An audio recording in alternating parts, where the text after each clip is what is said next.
Welcome back to the podcast. I am so excited that today I have a guest with me. I know you guys get tired sometimes of just listening to me or me and Larry. So I found a friend to come and visit today. This is Annie Bond, and Annie has been living with metastatic disease for, I think, almost 10 years now. That's correct. And I'm gonna let Annie kinda jump in and share her story. I think we have some similarities. I'm just a bit older than Annie. Which is the coolest thing ever because I never even thought I would reach the age I'm at, so it's great. Yeah, No, I was diagnosed in 2015. I was 26 years old. I had a lump in my left breast that my boyfriend at the time had found and was like, "Hey, there's a lump in your breast?" I was like, "No, I did not." So I had gone to get looked at by my regular oncologist, gynecologist. And she was like, "Oh, it's nothing to worry about. Like that's normal. You're very young. If you want to get an ultrasound, you can." But I was like, "Oh, I don't want to be like dramatic or anything." So I put it off for a little bit, but it wasn't going away and it felt like it was getting bigger, felt like my armpit was kind of swollen. So I'd gone to another doctor. They basically told me the same thing. And I was like, you know what? I'm too young for cancer. Like, why am I worried? It's just some silly, benign. I'm being so over dramatic and silly. And then a couple more months go by. I'm like, I should really go get this thing looked at again. So I had to change insurance at the time because I had first felt it when I think it was like December of 2014. okay. And then finally in August of 2015, I got a diagnosis. And by that time, and all the time I was being reassured how I was too young for cancer. I have no family history, all of that. Instead, it had spread to my liver. So I was diagnosed at 26 years old with stage 4 metastatic breast cancer, ER, PR positive, HER2 negative in the liver, given 2 to 5 years to live. And I was like, this is so chill, isn't it? Yeah. What were you doing? What was life like at that time prior to being Absolutely chaotic. Yeah. prior to being diagnosed? Were you working? What kind of things was it Yeah, just so something? I had just moved to LA, I think in 2013, so I hadn't been there very long, and I Okay. had moved there to pursue acting. I was like, "Oh, I'm gonna be a sitcom star." I Yeah, My boyfriend and I at the time had been dating for about a year when I got diagnosed, so we hadn't been together that long. I was waitressing at a fancy restaurant. Like, yeah. I was working a double, I remember the day I got diagnosed, and I, like, was just gonna pop by this doctor on my lunch break, and then had to call in and be like, "I can't come in for a while?" That was one of the first questions I actually asked was if I needed to take off work, and this sweet woman who had to diagnose me, she was like, "Yeah, I think so," and I was like, "How long?" And she goes, "Probably a month at least." No, it was like 2 years. I don't think I worked for 2 years. So it is so true, right, that things can just go completely upside down with a phone call or a diagnosis, right? Oh yeah, and I was like doing stand-up comedy. I had all these things going for me, and then it just out of nowhere, it's like, just kidding, you're gonna die in 2 to 5 years. Because my first oncologist was not the best. He like threatened to when I asked him about my fertility, because the nurse had brought it up, he hadn't brought it up. He told me he would fire me as a patient if I went and pursued that. So I like Like to say that's when we fired him as a doctor. Sorry. preservation preservation of eggs or something? He would fire you if you tried to do that kind of thing? Yeah, which I understand where he was coming from as far as I had a very estrogen positive cancer. So to inject myself with a bunch of estrogen could cause the tumors to then grow outside of my liver, which would then limit my treatment options. But there was just a better way to say that than saying, I'll fire you as a patient if you do that. Absolutely, and I think it just begs the conversation of just how important possibly having a family is to young women and, like, what it just gets glazed over so quickly, I feel. You choose, of course, I wanna live first. I absolutely wanna live, but being able to have options and consider them is also important. Yeah, and also to just know that, hey, you could lose your fertility because he hadn't even really brought that up to me at all. Right. And I was Wow. like, "Well, I'm 26. I haven't decided if I wanna have kids. I don't know. I want to have the option." Absolutely, absolutely. So, you get diagnosed and then you said work you didn't go back to work. What changed or what did you do in terms of treatment or what did life start to look like? Yeah, so I mean, immediately, I feel like people underestimate the testing process. I had no idea how long it actually takes to get your diagnosis. Yeah. It took at least a month for us to go through because I had a weird spot in my bones, which turned out to be a bony island, which is just like a birthmark on your bones. But I had to have a biopsy because it showed up on a test. I had to have a biopsy of my liver. I had to have I had to freeze my eggs first, so I didn't even start any type of treatment for a month, and because that first oncologist was not the best, Mhm. it did drive us to go get another opinion, which that's always the thing I tell everybody is treating cancer is an art and a science. It's Yeah. where the 2 meet in a very life-changing way. So Yeah. I realized very quickly that things weren't making sense to me. Like a lot of people wanted to treat me like I had stage 2 cancer because I was oligometastatic. So it's, Okay. oh, it's only in one spot, so we can treat you like early stage. But I was like, why are, I don't understand why we're doing that. Because the tumor in my liver was more aggressive. It was like the K167 score was a lot more aggressive, and so you could tell it was already changing. But the third opinion I got was at City of Hope in California, and that doctor, his name is Dr. Wiseman. He's since retired, and he looks kind of like Bernie Sanders, and he's just like it was just the minute I got there, I just the way I was treated was so different from any other hospital I'd been to. Like they had me like signed up for a program right away with a social worker right away, and he finally really made me understand like why I was given these other options, but then to also understand that for some reason my cancer was very slow growing, which Mhm. is luminal B. He's like, for some reason you have the cancer that like an old lady would have, like somebody in like their 60s or 70s. Not that it's even very old, in my opinion. But usually in young people, it's very aggressive. So essentially, everyone was like, oh, in this 9 months it's taking you to get diagnosed, you should have died, or it should be everywhere. When instead, it's just like you have 5 little tumor areas in your liver, but they're all in the same spot. So he let me know that actually I wouldn't be a good candidate for chemo, which no one else had told me because chemo is aggressive and Yep. therefore most effective with aggressive cancers. Which to me is, oh my God, this is great news. Now I understand. Yes, of course it's great to not have to get chemo. That's also really bad if you can't get chemo. They're like, oh, it won't work on you and it's the best option. It's, oh, great.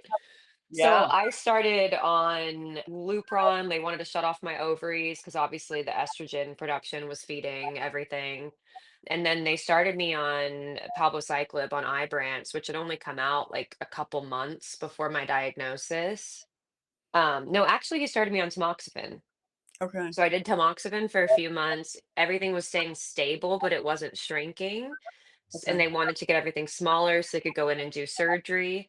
So then we switched to Ibrance because it was new and nobody knew what it was going to do.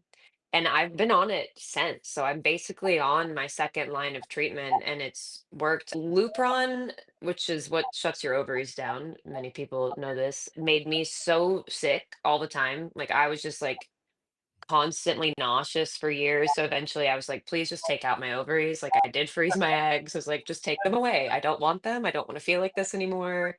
Yeah. I'm scrawny and miserable, please. But I did radiation. I did 8 weeks of radiation after I had a resection of my liver, which I didn't even get clean margins on, but it still stayed good in there. I had a lumpectomy with the lymph node. I got, I think, 26 lymph nodes removed or something. Good Mhm. amount, not enough to screw everything up, but enough. Yeah. And only a few of them had cancer in them, ironically. I don't know how that happened. It just went boob, couple lymph nodes straight to the liver and stopped. Okay. That still doesn't make any sense to me. It's a very strange case, Yeah. but yeah, so essentially all of my treatment was shutting off my ovaries, putting me into menopause, which I of course underestimated the side effects of that, then doing 8 weeks of radiation and just staying on the palbociclib has been really successful for me. And I think that's awesome and lucky, and I feel very blessed, hashtag blessed, to have that option have worked for me because it is a less harsh treatment. And I think that then it felt so out of the ordinary to do. And now I see more and more, especially with metastatic disease, that we're starting people on less aggressive Yes, treatments and focusing on quality of life while also being able to control the cancer, get rid of the cancer, whatever we need to do with right. that. So I think in 2015 to have done that was very innovative from that third oncologist because everybody else was like, we're just going to treat you aggressively, do this and that. And he was like, let's try this first. We That's can awesome. always go back to that. Let's try this first. Yeah. Yeah.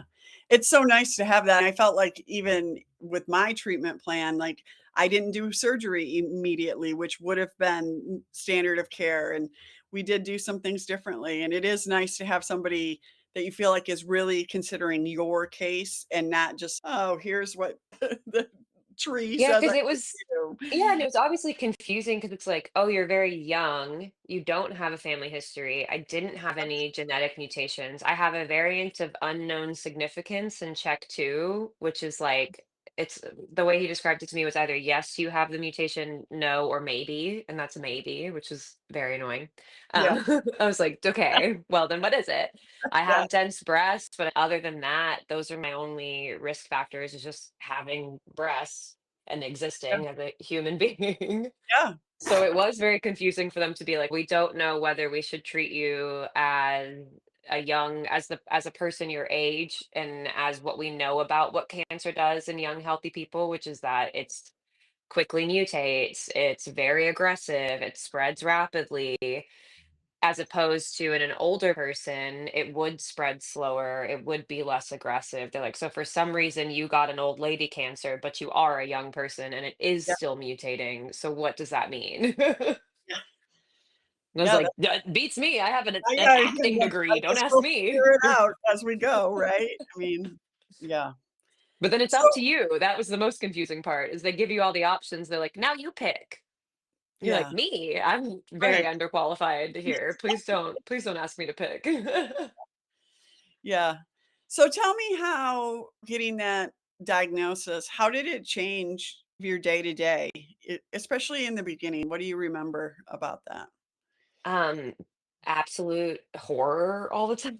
Yeah, Like, yeah, really, I was trying to, like, keep doing the things that I enjoyed. I remember my one of my best friends, Emily, who I've known since high school, came out, and she'd come out to visit me a few times, and we'd go to the gay bars and have a great time and go we had all these things that we would always do whenever she came, so she came yeah, up right away to try to help, yeah, and she's, like, trying to take me to do things, and everything just felt so different. Like we went to the gay bar and I was like, "Oh, I don't want to have a drink. Like I can't have alcohol, right? I have a tumor in my liver."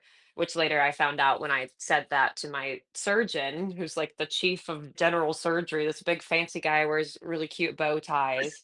I was like, "Well, I haven't been drinking. I'm not eating sugar." And he's like, "What are you talking about?" I was like, "That's what I'm supposed to do, right? I can't drink. I have a tumor in my liver." And he's like, "You have breast cancer in your liver." He's like, "Your liver is healthy. It just has okay, yeah, breast cancer tumors yeah, in it." He's like, "You're allowed to drink." He's like, "I wouldn't like go crazy, but yeah, like have a glass of wine. Like you're fine."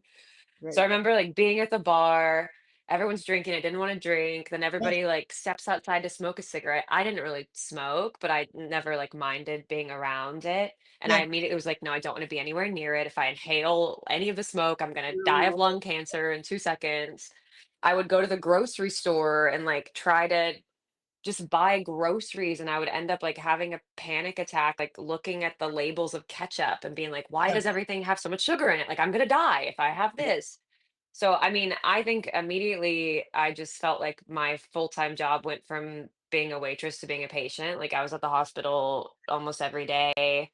yeah, They're poking me, prodding me, bringing like I was freezing my eggs was crazy and weird because then I'm putting up GoFundMe's to try to pay for things. My mom flew out and was living in an Airbnb right there. I was at the time my ex and I were living in a bedroom, like in a shared bedroom with an older woman that he had lived with who was really nice, but it was like not a Yeah, healing space, so we moved, and I just remember saying to him too, "Hey, it's fine if you wanna leave." yeah, And his mom was a nurse, and she had told him, like, "It's gonna be very hard, like, you should really consider it, like, you guys have been together for a year, you're young." And his answer was that he felt like he would just always be wondering how I am if he wasn't there to be there with me. So, I mean, he had a 9 to 5 at the time. So my mom would take care of me during the day and then he would be there at night. But it's weird to be barely an adult yeah. and to have this lifestyle of, oh, I'm going to improv class, I'm doing comedy shows. I was doing a lot of commercial auditions at the time. And like just this hustle and bustle to just everything screeches to a halt. But then you're so busy being a patient, and it's like you don't even recognize your old life anymore within a day. And it's not that you've really changed at all. It's just that everything about your life has changed, and everyone's all of a sudden looking at you like you're gonna die. Like everyone, whether they want to or not, they can't help it. They're just sitting there like, "How are you? Like, how's it really going?" And you don't want to, you can't catch everybody up. Yeah, I could barely catch myself up. And I just also remember trying to be myself and trying to stay like funny, or I'm a middle child, I'm a problem solver. And with my mom there, just trying to like, I'm okay. Don't worry, everyone, I'm okay. Which that doesn't work at all. I was having these like silent panic attacks where I would, if I had the moment alone, I would get tunnel vision. I'd be like, Okay, that's weird. I can't hear and I have tunnel vision and I don't understand what's happening. It wasn't until I started going to therapy and like group therapy and stuff where I figured out a lot of what that was. But I'd say the biggest change is just that everything changes, and yet you don't change that quickly. Like everything changes so fast, but you're still, I'm still the same person. Why is everyone treating me differently? Why is this happening to me? Am I going to wake up at some point and realize this? I remember the mornings were really hard because I would wake up, get up, go to the bathroom, look in the mirror, and I'd be like, this is still happening. I'm like, how yeah, is this still happening? For months, I felt like that every single morning. yeah. Just I like, think you're when do I get my life back? Yeah, I think it's similar in that you felt fine, right? I felt fine when Yeah, I was diagnosed too. So there's times that you go, what if this is all wrong? What if this is all a cruel joke? Or how can this really be true when I feel the same as I did a month ago or 2 yeah. days? The only symptom I had was the lump in my breast, and I felt like my left armpit was like, I felt like I was gaining weight there. Like Okay. I didn't think, oh, it's swollen because my lymph nodes have cancer. Like that Right. I know now. I just felt I really Yeah. feel like kind of numb and like weird over here. But I Yeah. thought that was completely unrelated to the lump. I just thought like this, my older sister had had a lump removed that was benign. Like we had no breast cancer. There's other Right. cancers, but they're not breast and gynecological cancers. Yeah. So I Yes. wasn't doing self-exams, Well, I I mean, wasn't aware. yeah, it's all of that stuff too, though. You're 26, so everybody is telling you you're too young, you're so young, this is not gonna happen. And as women in general, we're taught to downplay what is happening to us so that we're not, Oh, like, yeah. considered hysterical or Yeah. whatever, right?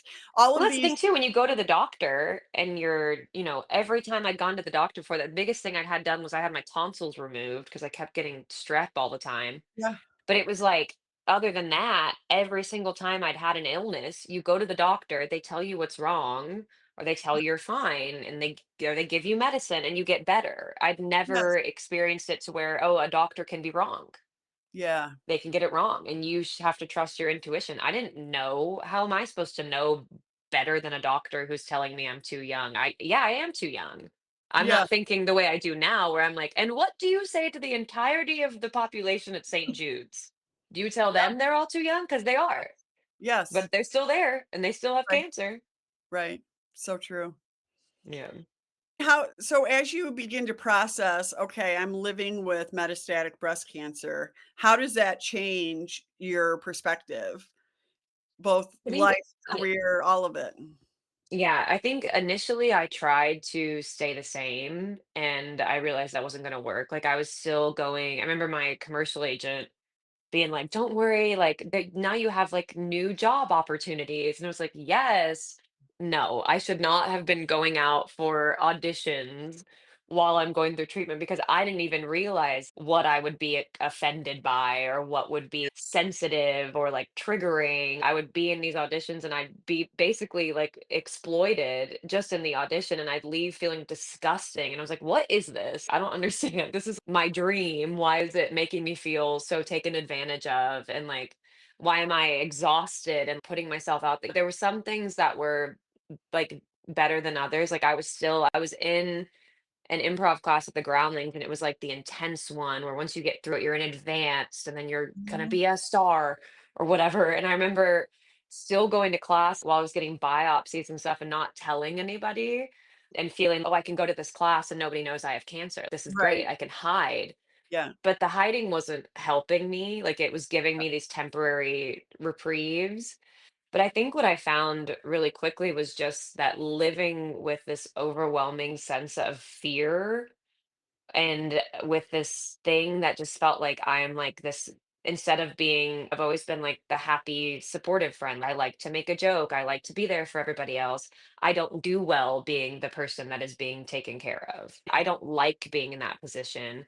I didn't like that my mom had to give up her life and come out. Like I felt so confused and angry and sad. And really it wasn't until I had a friend, one of my best friends was killed in a car accident. So I was diagnosed in August. She died in April.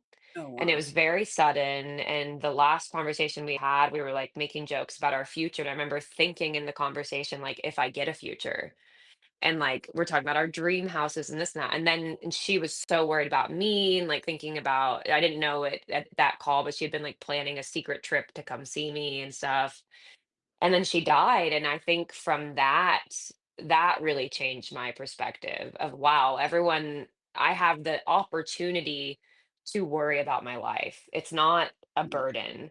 It's not this yes, life is a big, scary, overwhelming thing, but in losing her that quickly, I was like, she never got to say goodbye. I didn't get to say goodbye to her. I was like, Mhm. so as weird as it is to live with a terminal illness, to not look sick, to have all that crap. Mhm. It really shifted my perspective into no, I get to live and I get the opportunity to see how precious life is and to see how fucking wonderful it is too. And sorry, I don't know if I No, should I say the F word on love a it. pod. Okay, cool. Love I it. figure it's fine. One of my favorite words. Leave it to me to test the cursing in every opportunity I go to.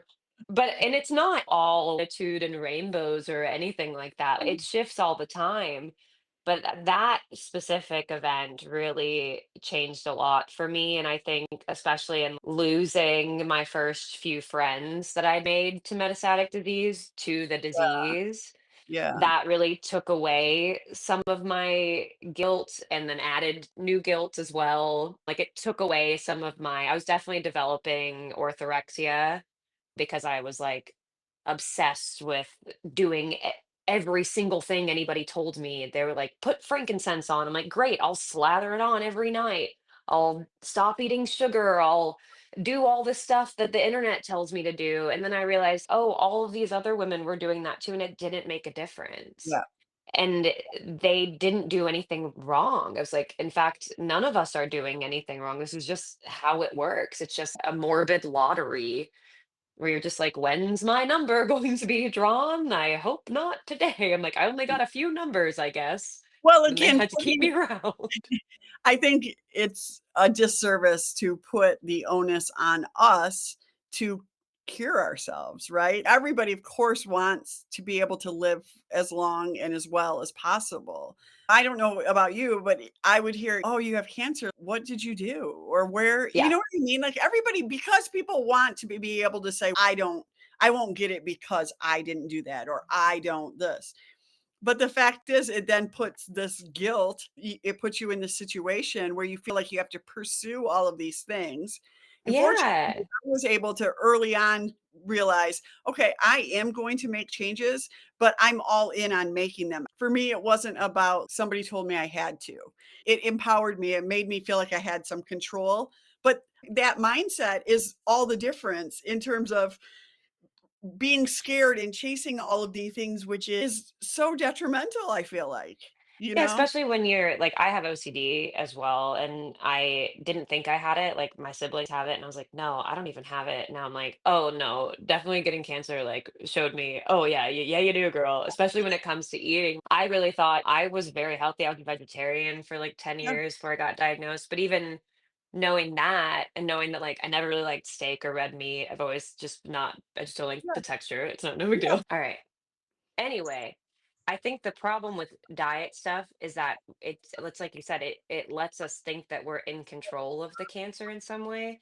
And that's just a dangerous place to be because that is going to cause you to become obsessed with what you're doing. yeah.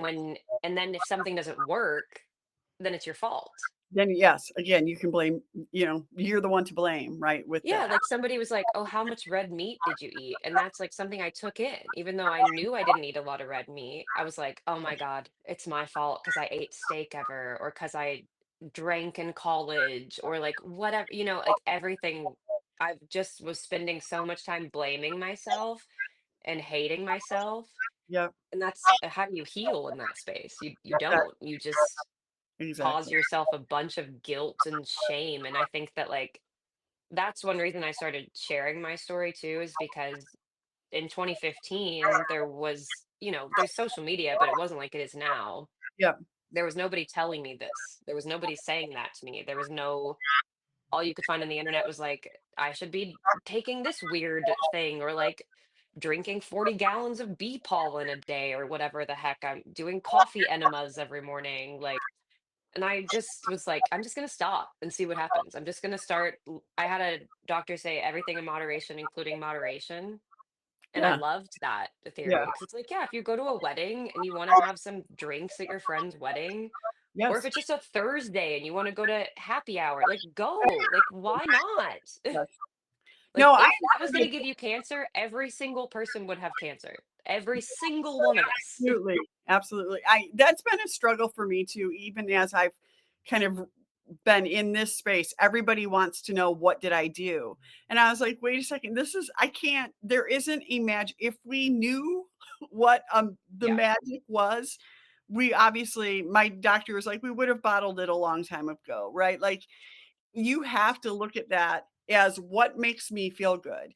The reason I want to eat decently and work out is because it makes me feel good, right? And Yes. I feel like we all, as humans, the best, we can do to take care of our bodies and build immune systems and all that stuff, that's good for all of us, right? Yeah.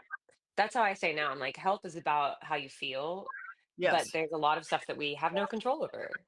And that's absolutely. fine. Like, yeah, I've always liked to eat healthy. I exercise too to counteract side effects. Like I didn't realize about weightlifting and Yeah. bone health and Yes. what estrogen does for your body and all of this. But it's about how I feel and not about curing my own cancer magically. And I've seen women come in to like support groups. Like I have a friend who was a vegan marathon runner and she Mhm. was so angry when she got diagnosed. And I just remember seeing her come into the support group and being like, I shouldn't be here. I did everything right. Like, why am I here? And even like seeing friends, like I had a friend, my first like cancer friend was early stage when she got diagnosed. She was super healthy. She's gone now. She had a Yeah, recurrence. She died. Like she was yeah, growing her own food at the end. Like she was doing everything she could because she was being told she had no more options. yeah, And so it's also to me like insulting. And I do take it very personally if somebody does try to come and be like, well, you should have done that. You should have done this. Where right. I used to take it in, now I know how to defend it. Now I have the knowledge to defend it. And I can also be like, but it's offensive to me and to the people I've lost. If To keep going with that thought, there is so much to people expecting us to do all the things to stay alive, and the guilt that comes with that, what it puts on all of us, I think it's really detrimental. Yeah, and it's really hard to balance because I still have it. Like especially when it comes to health stuff, yeah, I have Mhm. terrible health anxiety. Even with drinking, like all of these new studies that have come out about drinking, I was already not really drinking much. But when I Mhm. saw those, I was like, this is like telling some, I feel like it's the same as like cigarettes. Everybody's like, oh, just so you know, these are bad. I'm like, we already knew that. But it Right. doesn't mean that if you do it every so often that it's that big of a deal. But for me, it's not even that part. Like it's the being hungover. I can't handle being hungover. So I just don't put myself in that position if I can help it. Like pick and choose if I'm like, okay, again, like a wedding or if I'm going on a vacation or something, maybe there'll be one day I'll allow myself to potentially be hungover. But then Mhm. the older I get, I mean, I could have a glass of wine and be hungover. Well, But that's it's hard to sit there and not be like, and this is a tumor, and it's definitely a brain tumor, and that's the end. But even if I have like, I tried drinking a Celsius recently, like an energy drink, because I have fatigue, and I was like, everybody likes these energy drinks. I drank half of one, and it was fine. And then cut to a couple weeks later, I'd do it again, and it gave me an ocular migraine because there's so much like caffeine and B vitamins. So now I'm like, I have to monitor if I have too much caffeine, I can get an ocular migraine. And if they keep happening, then I'm gonna have to get a brain MRI. But they don't. It's only happened one time, so I don't know why. yeah, it's just really a challenge, all of that. And when you mention being hungover, I feel like it's gotten so much worse for me, and part of me is, okay, is that menopausal also, not just age? Yeah, Been in menopause for a while, and that's another thing I'd love to talk to you about, just being like there's all this talk about HRT and menopause and all those things, and it's not available, of course, but yeah, what are the options for this bone loss and everything else, and to be able to really live we need to live twice as long in menopause as yeah. most women. Yeah, and it's terrifying because there isn't enough research that isn't hormone based at all. But even we see an increase in breast cancers and gynecological cancers in older women because they're giving them a bunch of estrogen that isn't as regulated. So that's not even good either. I've struggled a lot with the thought of using an estrogen topical Yeah, because I'm scared. It's just scary. I can see all the science. I can see the research. That doesn't mean that I'm going to just do it though, because I've been not brainwashed in a good way over the past 10 years to know that if my body has estrogen in it, every single medicine I take, even without ovaries, is to make sure that there isn't residual estrogen being made. And that the side effects of that, they tell you. And I do feel like my team did a good job of letting me know. But I didn't understand the joint stuff. I didn't understand the vagina stuff. I definitely did not understand at all. And thankfully, there are more companies that are working on it. But from what I've seen, most of those are privately funded. There isn't a lot of government funded research that yeah, is for these types of side effects. And it's not just a quality of life thing, it is our life. It's like you're saying, like, yeah, there's a long term, lot that we need estrogen for. Yeah, right, and it's very important. Like am 36 years old being monitored for osteoporosis and I only have like early osteopenia. Like my bones have been pretty good. I'm on alendronate sodium, which you can only take for 5 years before you have risk of severe jaw necrosis. Like my teeth are weaker, like and that's expensive because it's so hard to afford to do anything with your teeth. yeah, But it's like all of that stuff is crazy. And just the fatigue, the hair, everything. yeah, Estrogen is very important, it turns out. You don't know what you got till it's gone. right, But even I see my friends who have estrogen, who have like triple negative cancer, still deal with a lot of similar side effects, even though they're from different things, or they yeah, have worse side effects of other stuff. And I've yeah, been offered to usually the option for me when I bring these things up to the doctors, we can explore you taking testosterone. I'm yeah. like, I don't want to take testosterone. I don't know. I don't know a lot about it, but that just doesn't sound fun. I've actually taken it in the past. I've never felt like it's been years, probably at least 15 years. I never felt like it made a difference either, That's what like, it I've heard. Yeah. change the things that I was hoping for. I was hoping for some libido change, some all of that kind of it never changed any of that. Yeah.